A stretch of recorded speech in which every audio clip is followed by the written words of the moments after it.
Hello, dear friend, dear brother, dear sister of this earth and the one God itself. Much blessings, and now I have a blissful message about bliss. So, first of all, we can realize that bliss is the path which opens up between everything.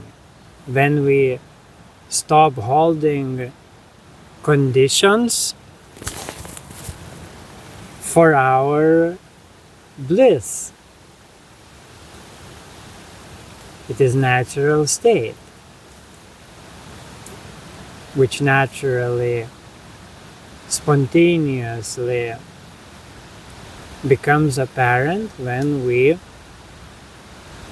no longer holding our insistences, how our life ought to be for us to give ourselves permission to be happy. And yes, and then we can find that blissfulness of being within all circumstances of life. So yes, bliss is natural state of being, because beingness is one, and it is totally comfortable in everything. But when we are experiencing beingness through this limited prism of human life, then of course we experiencing changes and fluctuations between comfort and discomfort. So in order to have a healthy balance, and in order to still be able to feel that universal bliss even in discomfortable situations, and in order to not create too much stress in quote-unquote happy situations, to not form rigid attachments again to various circumstances. So to balance those polarities out, we need to cultivate, develop our subtle perception, recognition of pure beingness, which doesn't change according to circumstances, and again feels totally at home in every circumstance. It is like water. In whatever container you put it, it is totally fine in that. And also water is that substance that naturally seeks the lowest places. So we can conceptualize this universal bliss as the ocean of heavens, that unified state of being as the ocean of light above us. Again, it is just a symbol, but it is good to deliver the point here, because then we can see that this water of bliss naturally flows into our lower vibrational domain of this human life, of this earth. And it is also our responsibility to open up, to receive that stream of bliss. It naturally flows to us, and it naturally wants to fill and heal all our deepest wounds and sense of lack, loneliness, and so on. But we also need to not block it through our ego, through our how is that word? Stubbornness. So this is where the spiritual practice comes into play. So that's why I said it is important to develop that sense, that recognition. And also it is very, very good to cultivate your energy, cultivate your chi, working with your energy centers. Again, removing the blockages, opening up our stomach, our heart, our head, those main energy centers. Our crown, yes, then it can really, like a flower, receive that light of pure bliss. And yes, to receive that and to fully embody that is our birthright. And yes, when this higher bliss is consciously embodied, then it creates most powerful harmonizing, balancing effect in this world. So be sure of that when you are happy, you are most helpful for this world. Because in this world, in collective unconscious mind, we created many reasons to feel unhappy. And sometimes that sense of unhappiness or sense of something is missing and so on, something is off. So sometimes those senses also inspires and motivates us to evolve, to change something, to adjust something. And that is good. But sometimes these reasons and these conditions for happiness becomes very toxic, very harmful addiction, habit. That's why I emphasizing that unconditional happiness, which is in this recognition of pure beingness. Beingness itself, from itself, is happy. It is good to be. If you contemplate on that, you will see obviousness of that. It is the best thing before everything else. It is absolute bliss to be. And then it includes all the additions, all the gifts of that, all the expressions of that. But you can start from that natural blissfulness, and then it becomes your path of life, your path of expression in all circumstances, both negative and positive. Everything serves. Like neutral also.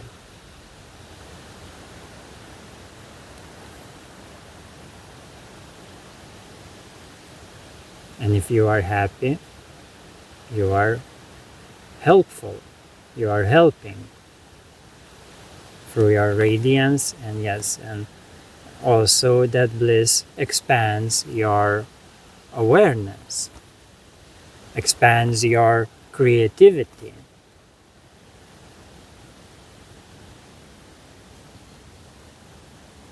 So don't fall into this trap when you feel something like sad in the world, or you find yourself around people that are angry, discontent, and so on. So it doesn't mean that you also need to lower your state of being, to be kind or respectful for whatever is happening. Of course, you can adjust your vibration to meet that with true empathy and compassion. But again, compassion holds the empowerment, encouragement, and intention to uplift everything. So yes, we accept whatever happens to us, whatever spontaneously appears, even in our state of being, but we need to again train our focus to always guide that for upliftment. So yeah, that is embodiment of bliss, to support all your actions, all your sharings, to reveal that natural blissfulness of nature, of life, of each new challenge and situation. Because yes, everything is for us to evolve as the souls.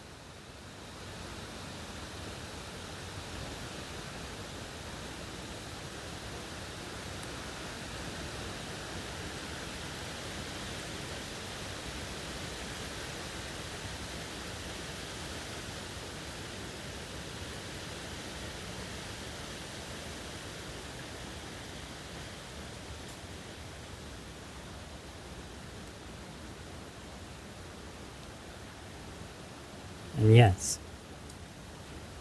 it is endless process.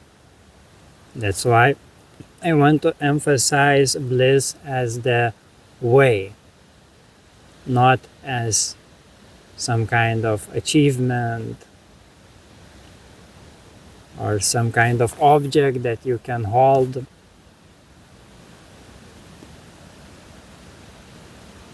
It is just natural state of being that lives through everything.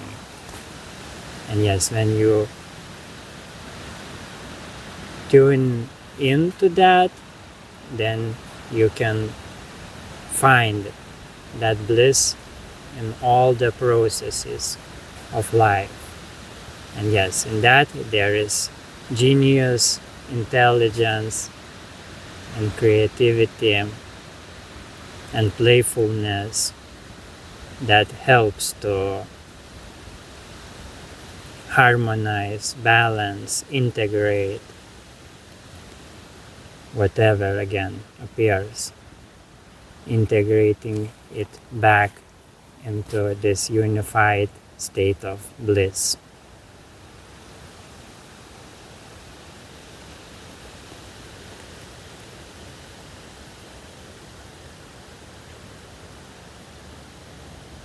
So you can meet each challenge in your life as just another invitation, another gift from your own higher self or God to grow, to evolve, to reflect, to become wiser, and to choose again blissfulness unconditionally.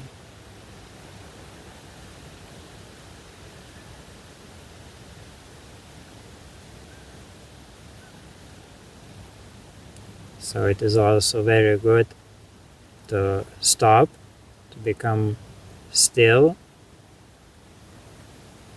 to find that neutrality, that emptiness in your state of being, from which then you can clearly see whatever influences is surrounding you, and then you can name those influences, you can give them the shape.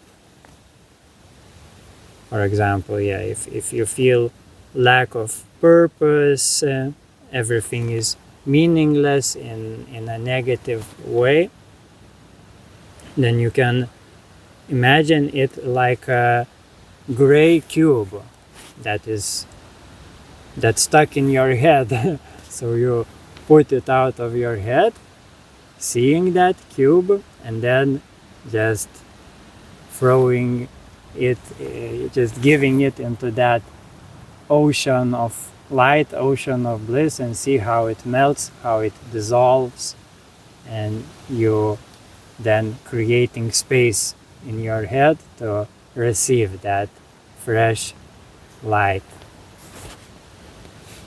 So that I found that this way, this technique is very, very helpful. Instead of lingering in that unidentified emotion that feels not natural, you can, give it a name, give it a shape, maybe extracting deeper wisdom from it. And that's the alchemy. That is how you make gold out of lead.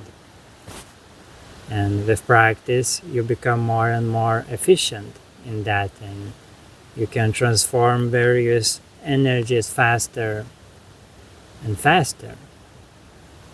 That is your spiritual metabolism that happens in your chakras. That's why I also emphasized importance on working with your chakras, developing those energy centers, because then you can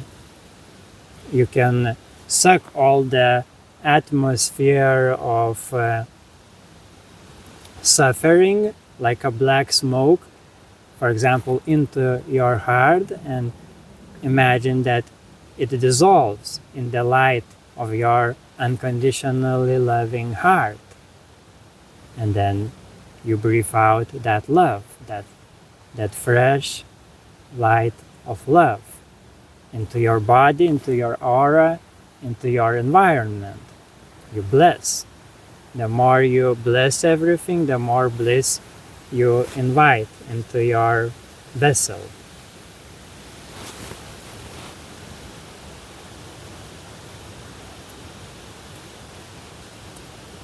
So again, take everything in, transform, and bless.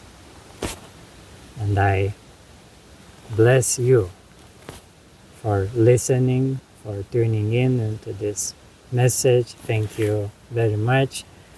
And I would really appreciate your feedback. And you also can reach me out, so you can check more information on this information tab below. And again, much blessings. Be blissful, and see you in the moment. Bye.